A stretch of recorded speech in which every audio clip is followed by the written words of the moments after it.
ونصلي ونسلم على رسوله الكريم أما بعد فأعوذ بالله من الشيطان الرجيم بسم الله الرحمن الرحيم واعتصموا بحبل الله جميعا ولا تفرقوا يا أيها الذين آمنوا صلوا عليه وسلموا تسليما اللهم صل على سيدنا ومولانا محمد وسلم صلاة وسلاما عليك يا رسول الله صلی اللہ تعالی علیہ وآلہ وسلم۔ حضرات گرامی، سیرت نبوی کا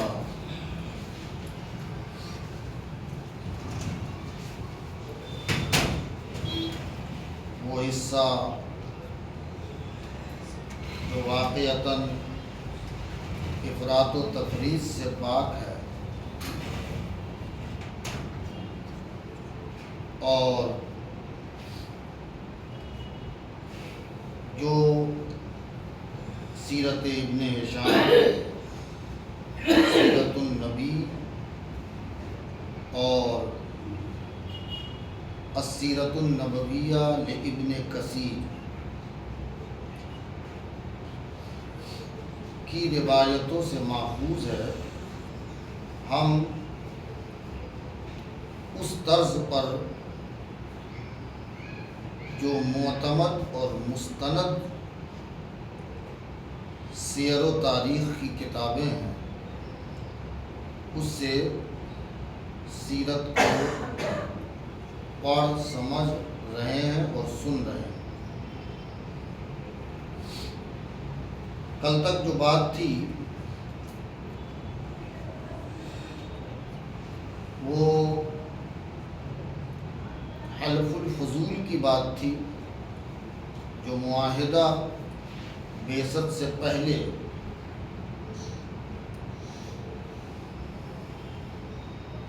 انسانیت نوازی کے لیے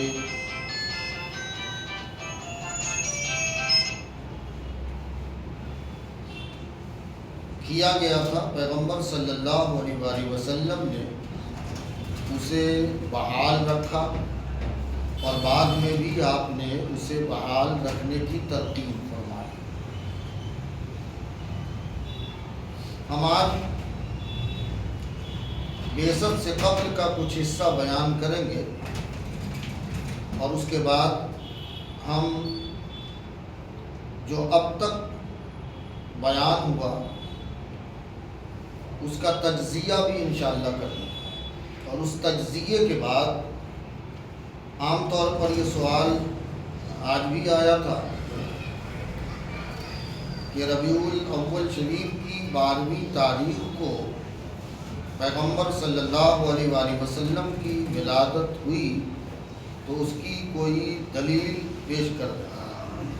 تو انشاءاللہ ہم 8 سے 9 مستند اور معتمد کتابوں سے جس میں یہ بات واضح کی گئی ہے کہ ربیع الاول شریف کی 12ویں تاریخ کو رسول اکرم رحمت عالم سید عالم صلی اللہ علیہ وآلہ وسلم کی ولادت پاک ہوئی، ہم انشاءاللہ بیان کریں گے، اور بعثت کے بعد کا تذکرہ انشاءاللہ کل سے شروع ہوگا۔ بعثت کا مطلب ہے کہ اعلان نبوت سے انشاءاللہ کل ذکر شروع ہوگا۔ بات چلی تھی کہ حضرت ابو ہریرہ کہتے ہیں کہ حضور اکرم صلی اللہ علیہ وسلم نے فرمایا کہ کوئی ایسا پیغمبر نہیں ہے جس نے کبھی بکریاں نہ چرائیں۔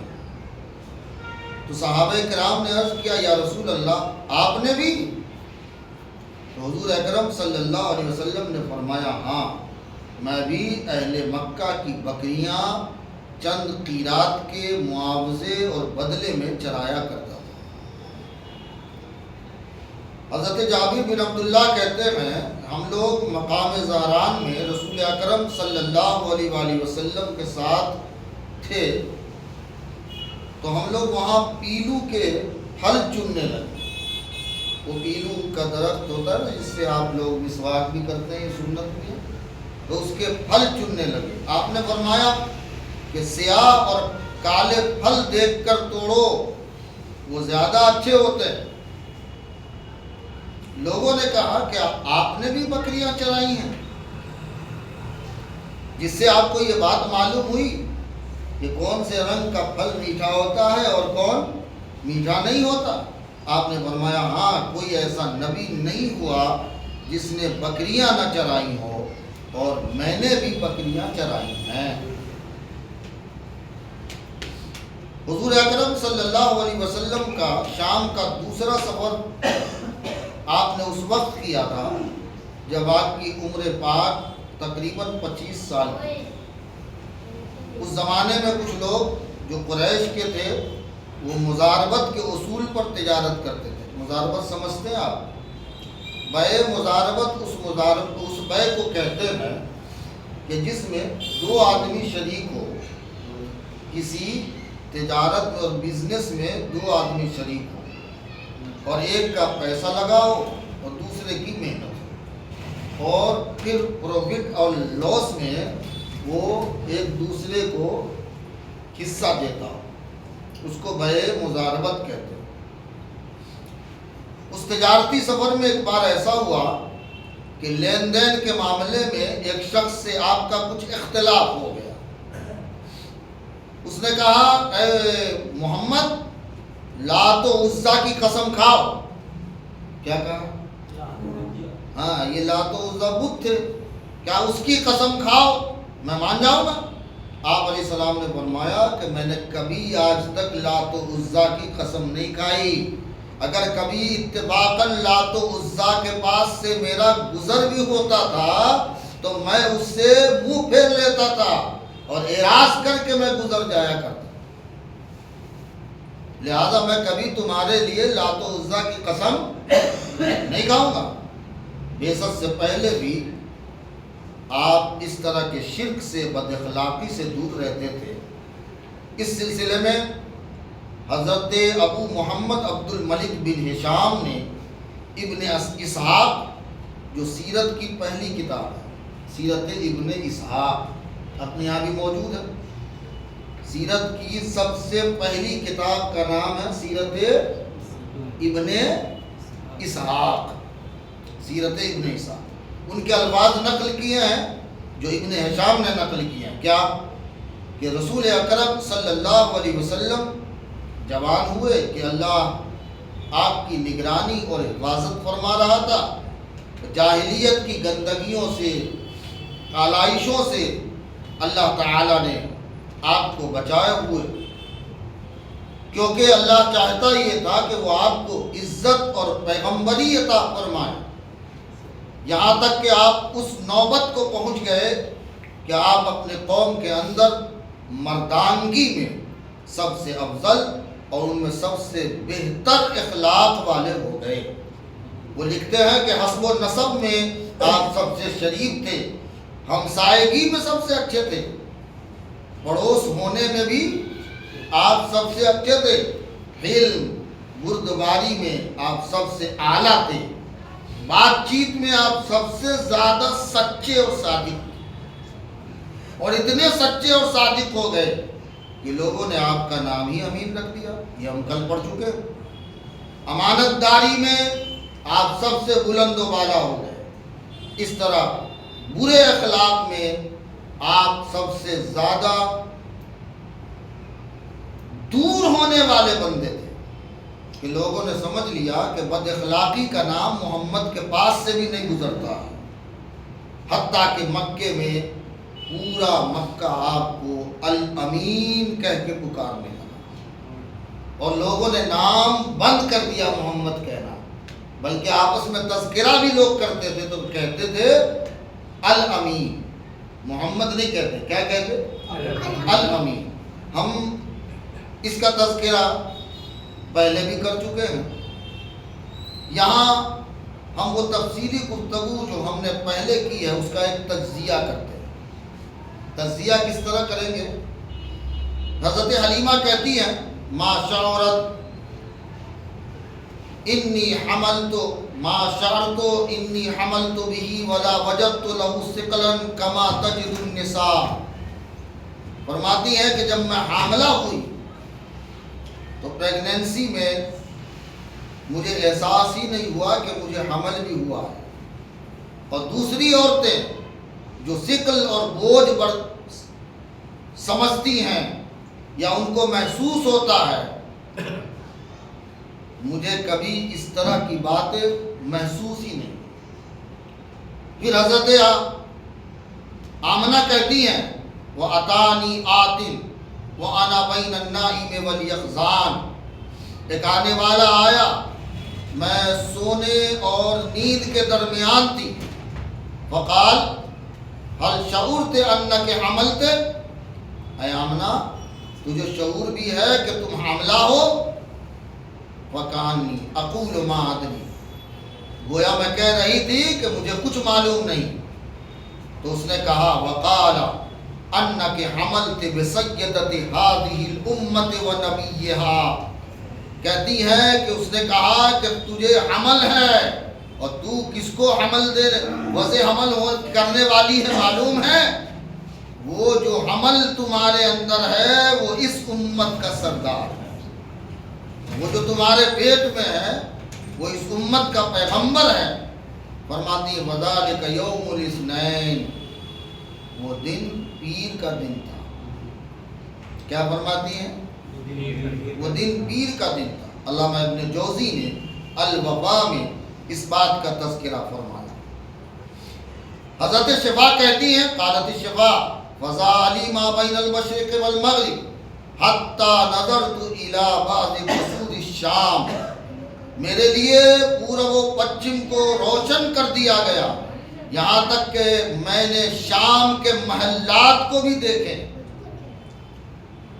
اور حضرت آمنہ فرماتی ہیں کہ وقت ولادت آپ صلی اللہ علیہ وسلم زمین پر گھٹنوں کے بل بیٹھے ہوئے تھے اور آسمان کی طرف آپ نظر اٹھا کے دیکھ رہے تھے اور آپ کی ناک کٹی ہوئی تھی.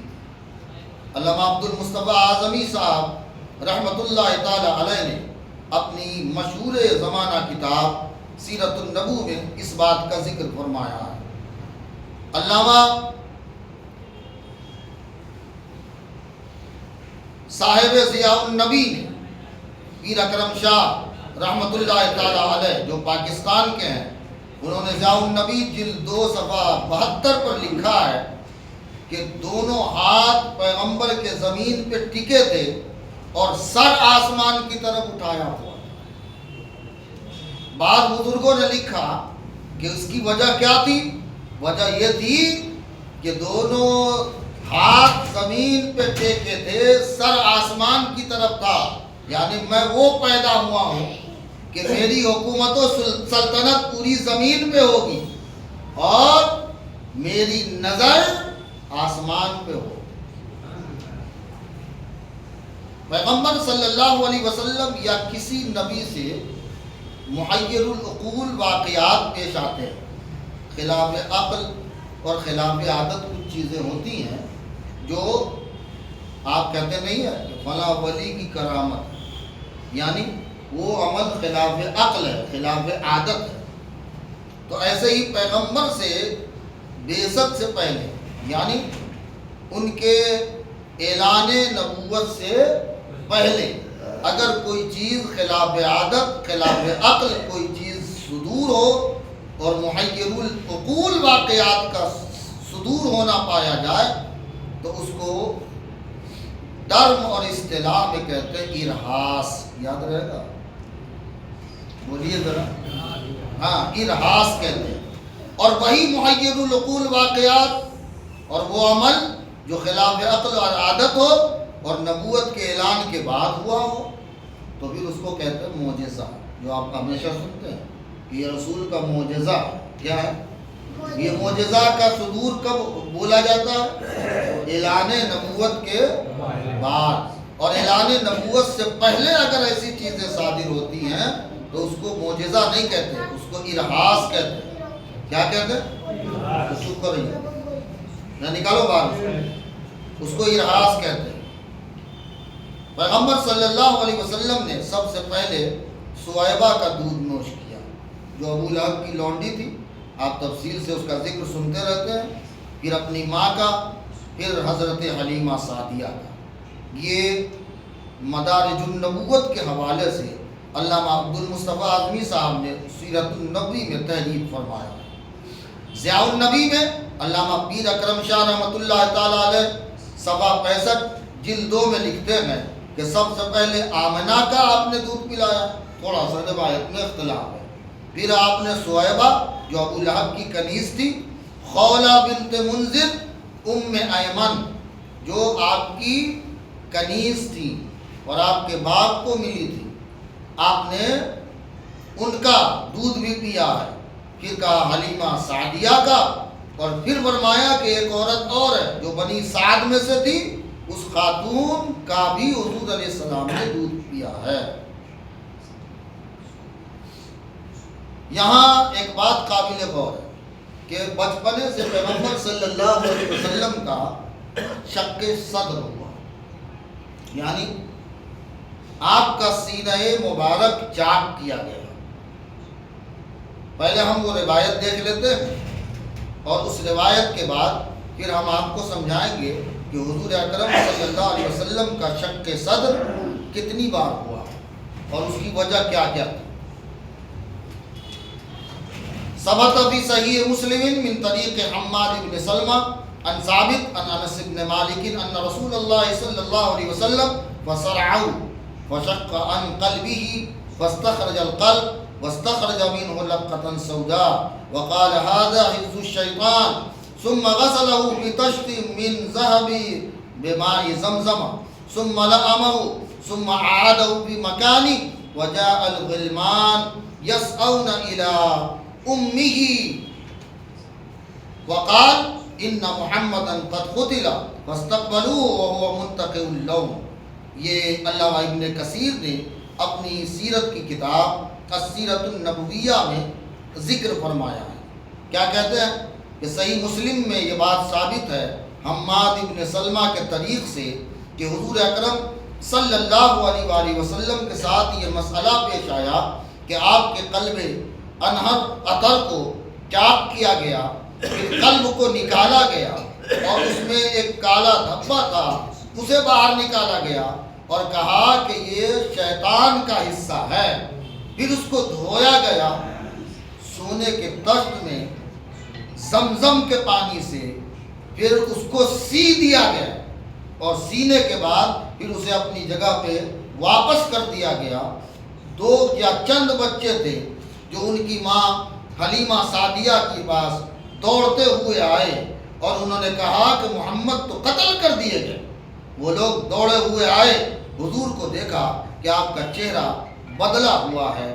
یہ شق صدر آپ کے بچپنے میں ہوا جب حضرت حلیمہ سعدیہ کے ہاں آپ تھی، اور اس وقت آپ کی 2 سال چند مہینے کی عمر تھی۔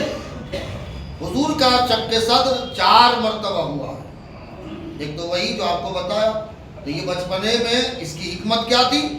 وسوسوں اور خیالات سے رسول اللہ محفوظ رہیں۔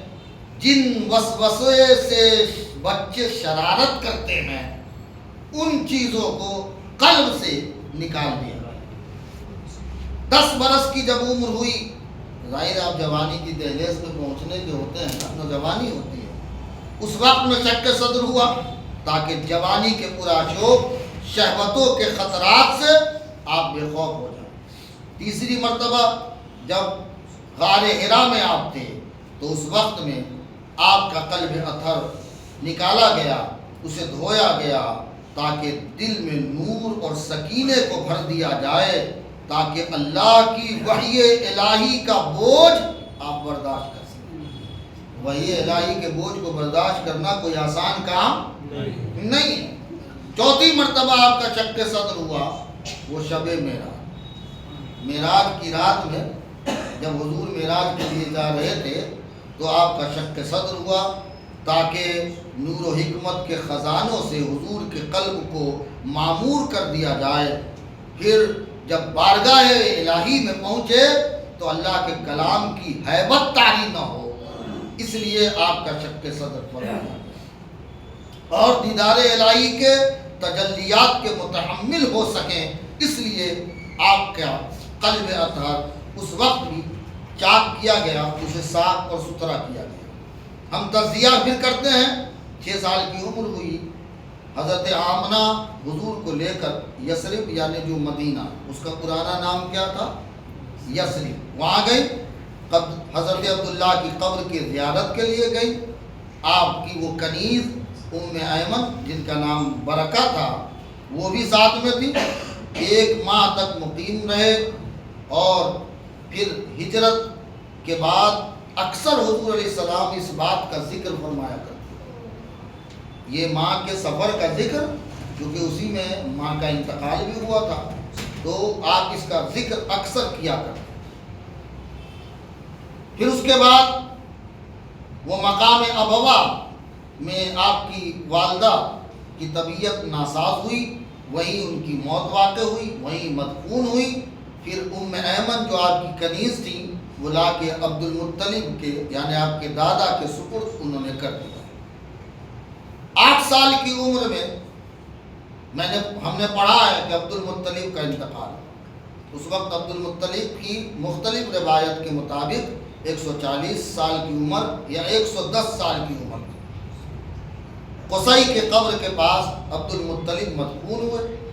15 سال کی عمر میں حضور نے حرب الفجار کے جھگڑے کو، جو قریش اور بنو قیس کے درمیان ہوا تھا، ہم کل اس کو بھی بیان کر چکے ہیں، تو اس حرب الفجار کے اس جھگڑے کے وقت آپ نے جو مسئلے کو حل فرمایا، اس وقت آپ کی عمر پاک 15 سال کی عمر تھی۔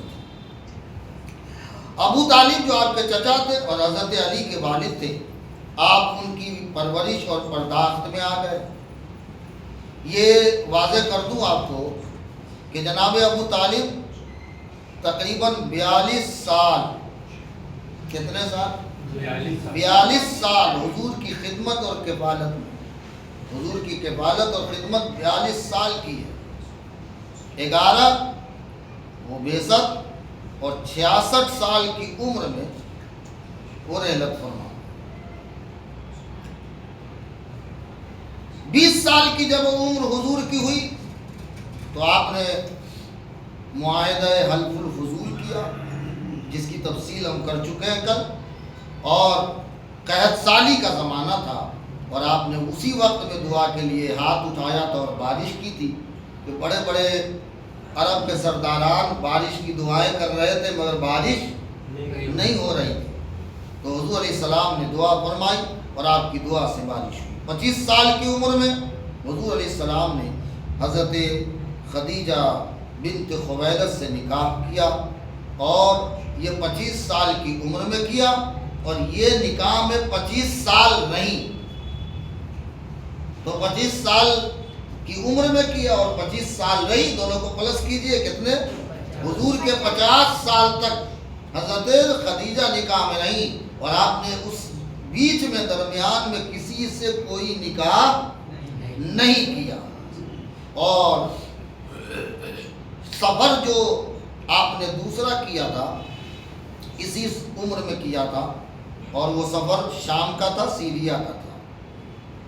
35 سال کی عمر میں وہ کعبہ کی نئی تعمیر اور حجر اسود کا جھگڑا جو تھا، جو ہم نے کل پڑھا ہے، وہ آپ نے حل فرمایا۔ جو قبائلی اختلاف ان کے 5 دن رہے، اور حضور علیہ السلام نے چٹکی میں کہیے کہ ان کے جھگڑے کو ختم کر دیا اور ان کی جنگ کی آتش کو سرد فرمایا۔ 34-35 سال کی عمر میں آپ کی عادت کریمہ تھی کہ اکثر و بیشتر آپ گوشہ نشین ہونے لگے، اور گوشہ نشینی میں آپ نے وقت گزارنا شروع کیا، یہاں تک کہ آپ کی عمر شریف 40 سال کی ہو گئی، اور پھر آپ اس غار میں جاتے اور کئی دنوں تک اس غار ہی میں رہتے۔ بعض روایتوں سے اور سیرت کی کتابوں سے یہ بات واضح ہوتی ہے کہ کچھ کھانا اور پینا لے کر حضور اس غار حرا میں تشریف لے جاتے۔ حضرت خدیجہ کو پریشانی ہوتی، تکلیف ہوتی، اور وہ سوچتی کہ کہیں ایسا نہ ہو کہ آپ کو کوئی تکلیف اور گزن پہنچی ہے، اور آپ نے تو 3 دن کا ہی کھانا لیا تھا، پینا لیا تھا، آج 6 دن ہو گئے اور آئے نہیں، تو آپ دوڑی ہوئی جاتی اس پہاڑ پر، جو لوگ گئے ہیں دیکھیں گے، ہماری تو ہمت ہی نہیں ہوئی، ہم پہنچے ہی نہیں۔ ہمارے علامہ اعجاز صاحب تشریف لے گئے تھے، یہ ان کا حوصلہ تھا، تو وہاں جاتی تھی اور پھر آپ دیکھتی تھی کہ وہ آپ اللہ کے ذکر میں مگن ہے۔ 3 دن کا کھانا پینا 6 دن ہو گئے اور وہ اپنے حال میں مگن ہے، اور جوں کا توں جیسے لے گئے تھے ویسے ہی وہ کھانا پینا بدستور رکھا ہوا ہے۔ یعنی ذکر الہی میں اور گوشہ نشینی میں کس حد تک آپ مانوس تھے، اور اللہ کی طرف آپ قربت کے لیے اور اللہ کے ذکر کے لیے کس حد تک آپ کوشاں تھے، اس سے اندازہ لگایا جا سکتا ہے۔ یہ بعثت تک کا مسئلہ جو اب تک کلیئر ہوا ہے، انشاءاللہ بعثت کے بعد کا ذکر ہم انشاءاللہ کل کریں گے۔ اب یہاں ہم 12 ربیع الاول ہی کو ہوا۔ پہلی بات ایک بات واضح کر دوں کہ میں نے آپ کو پہلے دن بھی کہا تھا کہ ولادت کی تاریخ میں اختلاف ہے، حضور کی وفات کے تاریخ میں کوئی اختلاف نہیں ہے، مگر ولادت کی تاریخ میں اختلاف ہے۔ وجہ کیا تھی کہ اسلامی اعتبار سے اس وقت کوئی تاریخ نافذ ہی نہیں ہوا تھا۔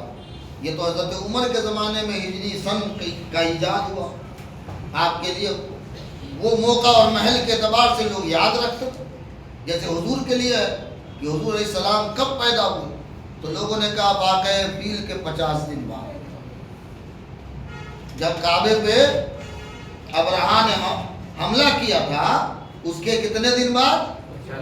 50 سال بعد۔ اب یہاں ہم تذکرہ کرتے ہیں، امام ابن جریر طبری نے اپنی کتاب تاریخ طبری میں لکھا، ولد رسول اللہ صلی اللہ علیہ وسلم یوم الاثنین عام الفیل لاثنتی عشرۃ لیلۃ مضت من شہر ربیع الاول۔ کہتے ہیں حضور علیہ السلام وہ ہاتھی والے سال میں، کیا کہہ رہے ہیں؟ ہاتھی والے سال میں پیر کے دن پیدا ہوئے، اور یہ 12 ربیع الاول کی رات تھی۔ کون سی رات بتا رہے ہیں؟ علامہ ابن خلدون نے تاریخ ابن خلدون میں لکھا ہے، ولد رسول اللہ عام الفیل لاثنتی عشرۃ لیلۃ خلت من ربیع الاول ل40 سنۃ من ملک کسریٰ نوشیروان۔ فرماتے ہیں حضور علیہ السلام ہاتھی والے سال میں 12 ربیع الاول کی شب کو پیدا ہوئے، اور یہ جو کسریٰ کا بادشاہ تھا نوشیروان، اس کے 40 سال کے اعتبار سے۔ پھر فرماتے ہیں علامہ ابن ہشام اپنی تاریخ ابن ہشام میں کہ ولد رسول اللہ صلی اللہ علیہ وسلم لاثنتی عشرۃ لیلۃ خلت من شہر ربیع الاول عام الفیل۔ یہ بھی وہی کہہ رہے ہیں کہ 12 ربیع الاول شریف کی شب کو پیغمبر صلی اللہ علیہ وسلم پیر کے دن پیدا ہوئے۔ امام محمد بن اسحاق نے بھی السیرۃ النبویہ میں یہی تحریر فرمایا۔ علامہ ابو الحسن علی بن محمد الماوردی نے اعلام النبوہ میں لکھا، لأنه ولد بعد 50 يوما من الفیل وبعد موت ابیہ من فی یوم الاثنین الثانی عشر من شہر ربیع الاول۔ واقع فیل کے 50 دن کے بعد پیغمبر صلی اللہ علیہ وسلم پیدا ہوئے، اور اپنے والد کی موت کے بعد یہ پیر کا دن تھا اور 12 ربیع الاول تھا۔ محمد صادق ابراہیم ارجون اپنی کتاب محمد الرسول اللہ میں لکھتے ہیں، وقد صح من طرق کثیرۃ ان محمدا صلی اللہ علیہ وسلم ولد یوم الاثنین لاثنتی عشرۃ مضت من شہر ربیع الاول عام الفیل۔ اور پھر آگے تھوڑا جا کے لکھتے ہیں، وَيَقُولُ أَصْحَابُ التَّوْفِيقَاتِ التَّارِخِيَّةِ أَنَّ ذَلِكَ يُوَافِقُ الْيَوْمَ الْمُكَمَّلَ لعشرین من شہر اگستس 570 بعد میلاد المسیح علیہ السلام. کہتے ہیں کہ بہت سارے طرق سے یہ بات ثابت ہے کہ حضور علیہ السلام پیر کے دن 12 ربیع الاول کو ہاتھی والے سال میں پیدا ہوئے. اور پھر یہ وضاحت لکھتے ہیں کہ تاریخ کی موافقت کرنے والے اصحاب کہتے ہیں کہ یہ اگر اس کو موافق کیا جائے عیسوی سن سے تو وہ موافقت ہے کہ 20 اگست کو 570 عیسوی کو پیغمبر صلی اللہ علیہ وسلم پیدا ہوئے. یہ 20 اگست کہہ رہے ہیں، لیکن اب دوسری کتابوں میں جو اس کی موافقت بیان کی گئی ہے وہ بیان ہے 20 یا 22 اپریل. کیا ہے؟ میں نے آپ کو کہا کہ تاریخ میں اختلاف کسی بنیاد پر ہے کہ اس وقت تک کوئی تاریخ کی تدوین نہیں ہوئی تھی اسلامی اعتبار سے. علامہ ابن جوزی نے اپنی کتاب بڑی مشہور ہے ان کی کتاب الوفا، اس میں انہوں نے لکھا ہے ولد رسول اللہ صلی اللہ علیہ وسلم یوم الاثنین لعشر خلون من ربیع الاول عام الفیل لاثنتی عشرۃ لیلۃ مضت من شہر ربیع الاول. یہاں بھی علامہ ابن جوزی کہتے ہیں کہ حضور علیہ السلام پیر کے دن 12 ربیع الاول کو ہاتھی والے سال میں پیدا ہوئے. حافظ ابو الفتح محمد بن محمد شافعی اندلسی عیون الامور میں لکھتے ہیں کہ ولد سیدنا و نبینا محمد رسول اللہ صلی اللہ علیہ وسلم یوم الاثنین لاثنتی عشرۃ لیلۃ مضت من شہر ربیع الاول عام الفیل قبل بعد فیل ب50 یوما. ہاتھی والے سال کے 50 دن کے بعد حضور علیہ السلام ہمارے پیغمبر پیر کے دن 12 ربیع الاول شریف کو پیدا ہوئے. علامہ ابن ابی شیبہ نے اپنی کتاب مصنف ابی شیبہ میں لکھا رواہ ابن ابی شیبہ فی مصنفہ عن عفان عن سعید بن منہ عن جابر و ابن عباس انہما قالا ولد رسول اللہ صلی اللہ علیہ وسلم عام الفیل یوم الاثنین الثانی عشر من شہر ربیع الاول وفیہ بعث وفیہ عرج به الى السماء وفیہ حاجر وفیہ مات وهذا هو المشہور وعند الجمہور واللہ تعالی عنہ. حضرت ابن ابی شیبہ کہتے ہیں کہ اس کی روایت اپنی مصنف میں ہم نے کیا ہے.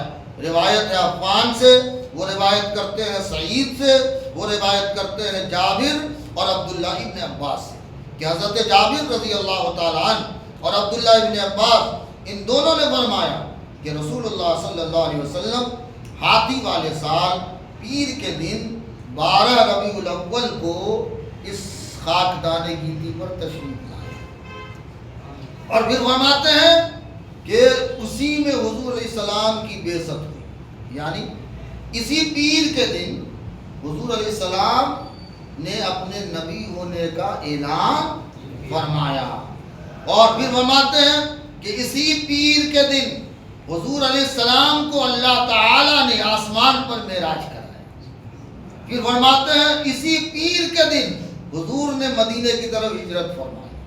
پھر فرماتے ہیں اور اسی پیر کے دن حضور علیہ السلام کی وفات بھی ہوئی. اور فرماتے یہ جمہور کے نزدیک مشہور ہے. علامہ شوکت علی فہمی نے اپنی سیرت کی بڑی موٹی اور ضخیم کتاب ہے، اس میں صفحہ 44 پہ لکھتے ہیں کہ 12 ربیع الاول 570 عیسوی کو حضور علیہ السلام تولد ہوئے. سیرت النبی میں علامہ عبد المصطفیٰ اعظمی صاحب رحمۃ اللہ علیہ نے بھی لکھا کہ 12 ربیع الاول شریف کو حضور اکرم نور مجسم رحمت عالم صلی اللہ علیہ وسلم کی ولادت پاک ہوئی. یہ کل تقریباً 9 معتبر اور مستند کتابوں سے آپ کے سامنے یہ بات واضح کر دی اور روشن کر دیا کہ ان معتبر اور مستند کتابوں میں ہے کہ حضور علیہ الصلوۃ والسلام کی ولادت 12 ربیع الاول شریف ہوگی۔ یہ میں اس لیے آپ کے سامنے آج واضح کر دیا ہوں کہ میں نے ان کو لکھ کے دیا تھا کہ جو کہے کہ کسی اور دن ہوئی ان کو کہیے گا کہ وہ بھی 10 سے 12 کتابوں کو لکھ کے ہمیں حوالہ پیش کریں۔ یہ حوالہ جات اور ریفرنسز ہم نے اس لیے آپ کے سامنے میں پیش کر دیا، اور انشاءاللہ اس ویڈیو کے ذریعے دنیا میں جو لوگ بھی چاہیں گے استفادے کے لیے تو انہیں بھی انشاءاللہ فائدہ ہوگا۔ اللہ تعالیٰ سے دعا کریں اللہ تعالیٰ ہمیں سیرت کے مطالعے کی توفیق دے، اللہ تعالیٰ ہمیں سیرت کو پڑھ کے سمجھنے کی توفیق دے، اور پڑھ اور سمجھنے کے بعد اللہ تعالیٰ سیرت کے مطابق ہمیں عملی طور پر اپنی زندگی گزارنے کی توفیق عطا فرمائے۔ آمین بجاہ سید المرسلین وآخر دعوانا ان الحمد للہ رب العالمین۔ السلام علیکم ورحمۃ اللہ وبرکاتہ۔